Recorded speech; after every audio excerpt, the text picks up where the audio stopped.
자, 그래서 이런 컨셉이라고 하는 거 뭐 여러분들 다 알겠지만은 어떤 제품의 지금까지 우리가 얘기했던 어떤 제품에 적용된 기술이나 작동 방법이나 형태나 이런 것들을 다 포괄적으로 봤었을 때 그 제품이 어떻게 고객의 또는 사용자의 요구를 충족시킬 수 있을지를 설명하는, 계략적으로 설명하는 것. 이게 컨셉입니다. 컨셉의 데피니션이에요. 그래서 이런 그 좋은 컨셉이라는 걸 갖다가 딱 들으면 알 수 있는 그 이게 좋은 컨셉인가 나쁜 컨셉인가를 판단하는 세 가지 기준이 있어요. 첫 번째 기준은 인테그리티예요. 이걸 갖다 나는 무결성이라는 말로 번역을 했는데, 인테그리티라고 하는 건 뭐냐면 컨셉 내부에 있는 여러 가지 이야기들 간에 인컨시스턴시가 없는 거예요. 그래서 무슨 얘기냐? 그러면은 예를 들자면은 내가 컨셉을 다이슨의 날개 없는 선풍기로 가져갔다. 난 선풍기는 선풍기인데 날개가 없어서 무지하게 안전한 그런 선풍기. 나는 그런 컨셉으로 이 새로운 선풍기를 가져갔다. 이런 컨셉을 딱 냈는데, 그런데 조그만한 눈에 보이지 않지만 실제로 날개가 투명한 날개가 돌아간다. 이러면 인컨시스턴시잖아. 그렇게 되면은 안전한 선풍기라고 하는 그 컨셉들 내부 속에서 컨플릭트가 일어나죠. 이런 인컨시스턴시가 없어야 된다는 거예요. 여러분들 설마 내가 만든 컨셉이 그런 인컨시스턴시가 있을까 이렇게 생각할 것 같은데 많아요. 실제로 이제 신제품 개발 컨셉 하는 보고 뭐 임원진 보고 같은 거 이렇게 들어가서 보면은 보통들 컨셉 하나 개발하는데 6개월 이상 걸리거든. 그거 걸리는데 그런 거 할 때 이렇게 가서 보면 너무나 열의를 갖다 막 가지고서 우리는 정말 이거 뜹니다. 그 서포트 해주세요 막 이러는데 그 안에 인컨시스턴시가 참 많아요. 그래서 그 인컨시스턴시를 체크하는 게 이 외부자의 시각에서 보면은 잘 보여요. 자기네들은 그걸 한 6개월 동안 그 생각만 막 하다 보면은 이게 어떤 인컨시스턴시가 있는지가 잘 안 보여. 근데 이제 외부에 있는 사람들이 보면은 그런 인컨시스턴시가 보이고요. 두 번째는 차별성이에요. distinctiveness. 이 컨셉만 딱 들어도 이게 이렇게 움직이겠구나 하는 걸 갖다가 우리가 알 수 있는 그런 차별성이라고 하는 게 이 컨셉의 또 중요한 그 특성이고, 그래서 우리 그러잖아요. 엘리베이터 톡이라고 해서 밑에 1층서부터 30 몇 층까지가 이제 주로 중역들 오피스가 30 몇 층에 있으면은 그 1층에서 타가지고 30 몇 층까지 가는데 엘리베이터, 요새는 또 엘리베이터 되게 빨리 가잖아. 한 30초? 20초? 이러면은 20초 동안에 자기 컨셉을 갖다가 얘기해가지고, 그거 새로운데? 라고 느낄 수 있게 만들어줘야지 차별성이 있다. 그게 뭐 30초 법칙, 엘리베이터 피치라고도 그렇고, 뭐 30초 법칙이라고도 하고 그래요. 그래서 그런 거. 그 다음에 세 번째는 집중성이에요. 포커스. 그러니까 어떤 컨셉을 얘기할 때는 우리 제품은 이것도 하고 저것도 하고 저것도 하고 저것도 하고 다 해요. 이게 아니라 우리 제품은 어떤 용도로 어떻게 사용한다. 아주 간결하지만 그게 웰 포커스된 그런 집중성이 있어서 그 컨셉을 듣고 나면 내가 어디에다 이걸 투자해야 되고 그걸 통해서 어떤 사람들에게 소구해야 되는지가 명확하게 드러나는 그런 특징, 세 가지 특징을 가지고 있어야지 이게 좋은 컨셉이라고 그럽니다.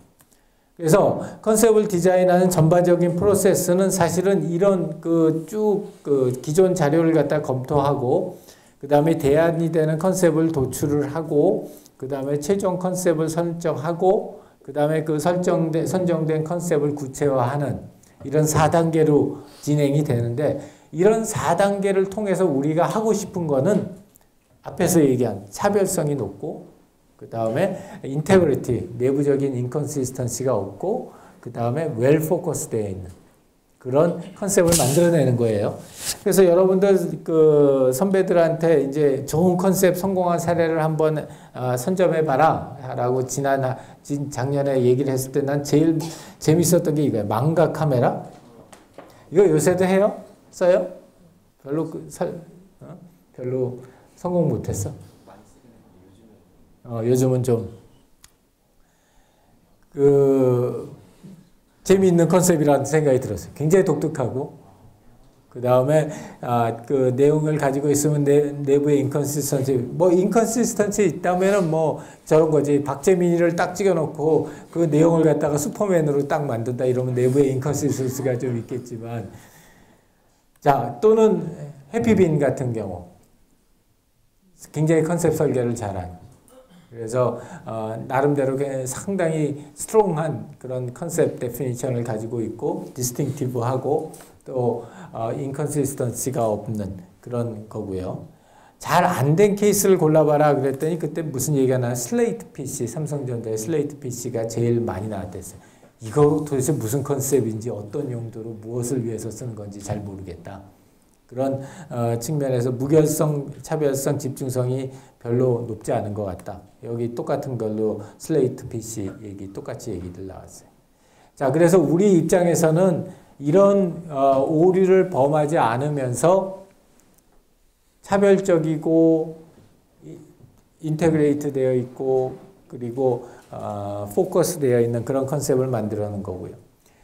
그거에 대한 뭐 가장 그 첫 번째 단계로 우리가 생각하는 거는 기존에 있는 데이터들을 갖다 많이 보는 거예요. 우리가 분석해서 만들어냈던, 여러분이 분석하면서 사용자 분석, 또 상황 분석, 현상 분석, 그 다음에 과업 분석, 기술 분석을 하면서 이런 새로운 형태의 컨셉을 만들어내는 준비 작업을 갖다 했다고 보여지고요.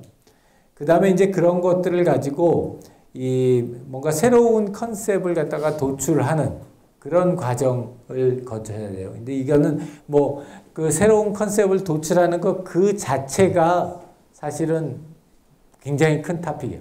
굉장히 큰 토픽이고, 그걸 갖다가 어떻게 새로운 컨셉을 도출하느냐에 대한 얘기들이 굉장히 많아요. 굉장히 많고, 뭐 이거 가지고 렉처를 한 사람도 있고, 나도 다음 학기에 오래간만에 이 창조화 혁신이라고 하는 수업을 해요. 학부 대상으로.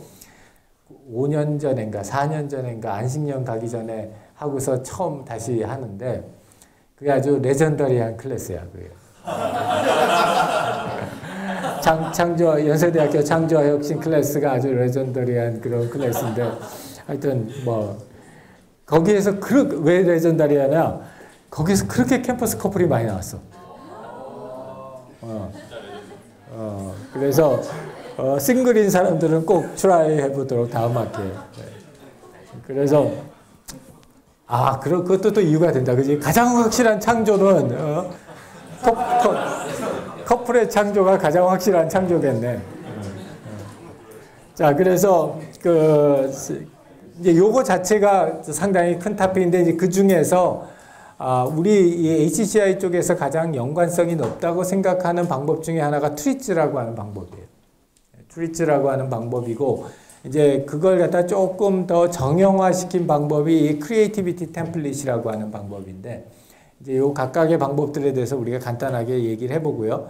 그 다음에 이거는 앞에서 했던 얘네들은 어떤 정밀하게 정말로 좋은 컨셉을 하나만 만드는 게 아니라 여러 가지 다양한 컨셉들을 양으로 많이 만들어내는 거예요. 그래서 질보다는 양이야. 그래서 이제 그 다음 단계로는 그렇게 많이 만들어진 컨셉을 검토하고 솎아내고 그 중에 이제 제일 괜찮은 것들을 갖다가 뽑는 그런 단계가 있고, 그 다음에 이제 마지막 단계는 그렇게 뽑힌 컨셉을 구체화하는 그런 단계가 있어요. 이제 그런 구체화할 때 우리가 주로 사용하는 방법이 메타포예요. 메타포를 이용을 하는 건데, 왜냐하면은 우리가 이제 컨셉이라고 하는 건 눈에 안 보이잖아. 눈에 안 보이기 때문에 그거를 나도 제대로 이해하고 그걸 갖다가 상대방에게도 잘 이해시키기 위해서는 어떤 미디움이 필요해. 매개가. 근데 그런 매개로 가장 잘 활용할 수 있는 게 메타포라는 거예요. 그래서 이런 메타포에 대한 얘기를 갖다 해서 구체화를 갖다 시키겠습니다.